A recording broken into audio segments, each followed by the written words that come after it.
ಆದ್ರೆ ಇಲ್ಲಿ ಕಾಣಿಸ್ತಾ ಇರಬಹುದು 11/4/2025 ಕರ್ನಾಟಕ ರಾಜ್ಯ ಸರ್ಕಾರದಿಂದ ಆಯುಷ್ ಇಲಾಖೆಯಲ್ಲಿ ಅರ್ಜಿಯನ್ನ ಕರೆದಿದ್ದಾರೆ. ಇದು ನಮ್ಮ ಒಂದು ಆರೋಗ್ಯ ಇಲಾಖೆ ಯಾವ ರೀತಿಯಾಗಿದೆಯಲ್ಲ ಅದೇ ರೀತಿಯಾಗಿ ಸೇಮ್ ಟು ಸೇಮ್ ಆಯುಷ್ ಇಲಾಖೆ, ಆದ್ರೆ ಇದು ಆಯುರ್ವೇದಕ್ಕೆ ಸಂಬಂಧಪಟ್ಟಂತೆ ಆಗಿರೋದ.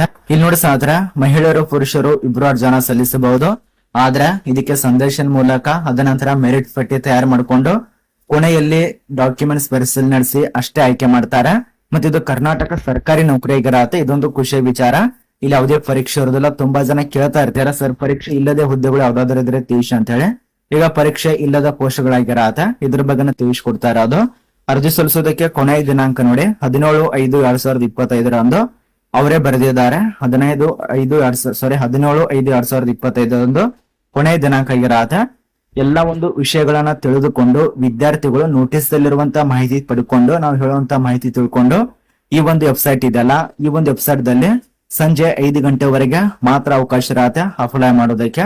www.ayushkarnataka.gov.in ಇನ್ನುವಿಗೆ ಭೇಟಿ ನೀಡಿಕೊಂಡು ರಿಜಿಸ್ಟರ್ ಮಾಡ್ಕೊಂಡು ಆಮೇಲೆ ಅಪ್ಲೈ ಮಾಡಿ.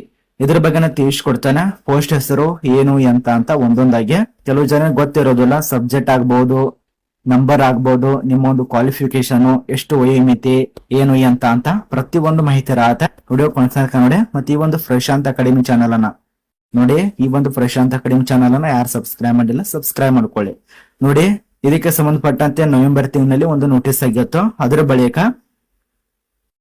ಮಾರ್ಚ್ ತಿಂಗಳಲ್ಲಿ ಒಂದು ನೋಟಿಸ್ ಆಗಿತ್ತು. ಈಗ 3ನೇ ನೋಟಿಫಿಕೇಶನ್ ಆಗಿರತ್ತೆ. ಮರು ಅಧಿಸೂಚನೆ 3 ಅಂತ ಹೇಳಿ ಕೊಟ್ಟಿದ್ದಾರೆ. ಏನ್ ಹೇಳ್ತಾ ಇರೋದು, ಮರು ಅಧಿಸೂಚನೆ 3 ಅಂತೇಳಿ. ಅರ್ಜಿ ಸಲ್ಲಿಸೋದಕ್ಕೆ 17 ಮೇ 2025. ಇಲ್ಲಿ ಕಲ್ಲಿರುವಂತ ಪೋಸ್ಟ್ ನೋಡಿ, ಕೆಲವು ಜನಕ್ಕೆ ಗೊತ್ತಾಗೋದಿಲ್ಲ. ಇಲ್ಲಿ ಮೊದಲನೇದಾಗಿ ಅರ್ಜಿ ಸಲ್ಲಿಸಿದ್ರೆ 40,000, ಎರಡನೇದಾಗಿ 45,000, 3ನೇ ಪೋಸ್ಟ್ಗೆ 45,000. ಸಹಾಯಕ ಪ್ರಾಧ್ಯಾಪಕ ಪೋಸ್ಟರು ಅದೇ ರೀತಿಯಾಗಿ ಸಹ ಪ್ರಾಧ್ಯಾಪಕರ ಬೇರೆ ಮತ್ತು ಸಹ ಪ್ರಾಧ್ಯಾಪಕರ ಬೇರೆ ಅರ್ಥ ಮಾಡ್ಕೋಬೇಕು. ಇನ್ನು ಪ್ರಾಧ್ಯಾಪಕರ ಅಷ್ಟೇ ಅಂದ್ರೆ 45,000. ಇದೆಲ್ಲದಕ್ಕಿಂತ ದೊಡ್ಡದು ಪೋಸ್ಟ್ ಇದಾಗಿರತ್ತ. ಇದು ನಿಮಗೆ ಸರ್ಕಾರದ ಮಾನದಂಡಗಳ ಪ್ರಕಾರ ವೇತನ ಕೂಡ ಹೆಚ್ಚಿಗೆ ಮಾಡ್ತಾರೆ. ಇನ್ನೊಂದು ಮಾಹಿತಿ ನೋಡಿ ಸ್ನೇಹಿತರೆ, ಇಲ್ಲಿ ಏನ್ ತಿಳಿಸ್ಕೊಟ್ಟಿದ್ದಾರೆ. ಈ ಮರು ಅಧಿಸೂಚನೆ ಮುಂದುವರಿಸುತ್ತಾ ಆಹ್ವಾನಿಸಿರುವ ಹುದ್ದೆಗಳಿಗೆ ಮೀಸಲಾತಿಗಳಲ್ಲಿ ಕೆಲವು ಹುದ್ದೆಗಳಿಗೆ ಮೀಸಲಾತಿಗೆ ಮಾತ್ರ ಅಭ್ಯರ್ಥಿಗಳು ಅರ್ಜಿ ಸಲ್ಲಿಸುತ್ತಾರೆ. ಆದ್ದರಿಂದ ಅರ್ಜಿ ಸ್ವೀಕರಿಸುವುದಿಲ್ಲ ಅಥವಾ ಅರ್ಹ ಅಭ್ಯರ್ಥಿಗಳು ಆಯ್ಕೆಯಾಗಿರುವ ಹುದ್ದೆಗಳಿಗೆ ಮೀಸಲಾತಿಗೆ ಮತ್ತೊಮ್ಮೆ ಅರ್ಜಿ ಆಹ್ವಾನ ಮರು ಪರೀಕ್ಷೆ ಅಧಿಸೂಚನೆ 3 ಕೊಟ್ಟಿದ್ದಾರೆ. 4ನೇ ಅಧಿಸೂಚನೆ ಹೊರಡಿಸಲಾಗಿದೆ. 3ನೇ ಅಧಿಸೂಚನೆ ಅದೇ ರೀತಿ 4ನೇ ಅಧಿಸೂಚನೆ ಕೂಡ ಹೊರಡಿಸಲಾಗಿದೆ ಅಂತ ತಿಳಿಸ್ಕೊಟ್ಟಿದ್ದಾರೆ. ಬನ್ನಿ ವಿಷಯಗಳು ಒಂದೊಂದಾಗಿ ತಿಳಿಸ್ಕೊಡ್ತಾನೆ.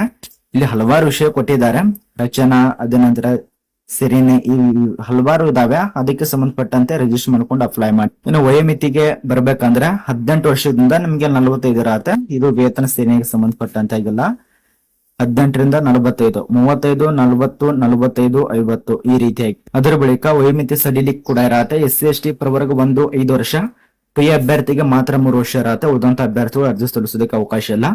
PA ಅಭ್ಯರ್ಥಿಗೆ ಮಾತ್ರ 3 ವರ್ಷ, ಉಳಿದಂತ ಅಭ್ಯರ್ಥಿಗಳು ಅವಕಾಶ ಇಲ್ಲ. ಅಂದ್ರೆ 2B, 3A, 3B ದವರಿಗೆ ಅವಕಾಶ ಇಲ್ಲ. ನಾನು ಮೊದಲಿಗೆ ತಿಳಿಸ್ಕೊಟ್ಟಿದ್ದೇವೆ, ಮೆರಿಟ್ ಪಟ್ಟಿ ಸಂದರ್ಶನ ಅಷ್ಟೇ ಆಯ್ಕೆ. ಇನ್ನೊಂದು ಹೇಳ್ತೀನಿ ವಿದ್ಯಾರ್ಥಿಗಳಿಗೆ, ಇದು ಆಫ್ಲೈನ್ ಅಲ್ಲಿ ಅಪ್ಲೈ ಮಾಡಬೇಕು. 16/4/2025 ಪ್ರಾರಂಭ ಆಗಿದೆ. 4ನೇ ಅಧಿಸೂಚನೆ 17 ಮೇ 2025 ತನಕ ಅವಕಾಶ ಮಾತ್ರ ಇರ. ಇನ್ನೊಂದು ಹೇಳ್ತೀನಿ ನಿಮಗೆ, ಆಯುಕ್ತರು, ಅಧ್ಯಕ್ಷರು, ಸಮಾಲೋಚಕರ, ಶಿಕ್ಷಕರ ಆಯ್ಕೆ ಸಮಿತಿ, ಆಯುಷ್ ನಿರ್ದೇಶನಾಲಯ, ಧನ್ವಂತರಿ ರಸ್ತೆ, ಬೆಂಗಳೂರು. ಇಲ್ಲಿ ಅಪ್ಲೈ ಮಾಡ್ಬೇಕಾಗತ್ತೆ. ಇದು ಅಪ್ಲೈ ಮಾಡುವಂತ ವಿಳಾಸ. ಇಲ್ಲಿ ಸ್ಟೇಟ್ಮೆಂಟ್ ಒಂದು ನಿಮಗೆ ಪ್ರಮಾಣ ಪತ್ರ ಬೇಕಾಗತ್ತೆ. ಈ ಒಂದು ಸ್ಟೇಟ್ಮೆಂಟ್ ಅನ್ನ ತಕೊಳ್ಳಿ.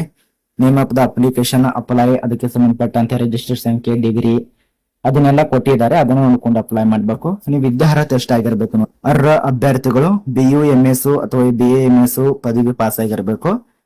ಅದೇ ರೀತಿ ಸ್ನಾತಕೋತ್ತರ ಪದವಿ ಕಂಪ್ಲೀಟ್ ಮಾಡಿದವರು ರಿಜಿಸ್ಟರ್ ಮಾಡಿ. ಅದ ನಂತರ ಇವೆಲ್ಲ ಇದಾವಲ್ಲ ಶೈಕ್ಷಣಿಕ ಅರ್ಹತೆಗಳು, ವಿಶ್ವವಿದ್ಯಾಲಯ ಸ್ಟೇಟು ಅಥವಾ ಸೆಂಟ್ರಲ್ ಎರಡರಲ್ಲಿ ಪಾಸ್ ಆಗಿರಬೇಕು. ನೋಡಿ, ಕೆಲವು ಜನ ಕನ್ನಡ ಅರ್ಥ ಆಗಲ್ಲ, ಇಂಗ್ಲಿಷ್ ನಲ್ಲಿ ಇದೆ ನೋಡಿ. ಈ ಒಂದು ವಿಳಾಸಕ್ಕೆ ನೀವು ಡೈರೆಕ್ಟ್ ಆಗಿ ಅಪ್ಲೈ ಮಾಡಬೇಕು. ಸಾಯಂಕಾಲ 5 ಗಂಟೆ ತನಕ ಆ ಒಂದು ಡೇಟ್ ಇಲ್ಲಿ ಬರೀಬೇಕಾಗತ್ತ.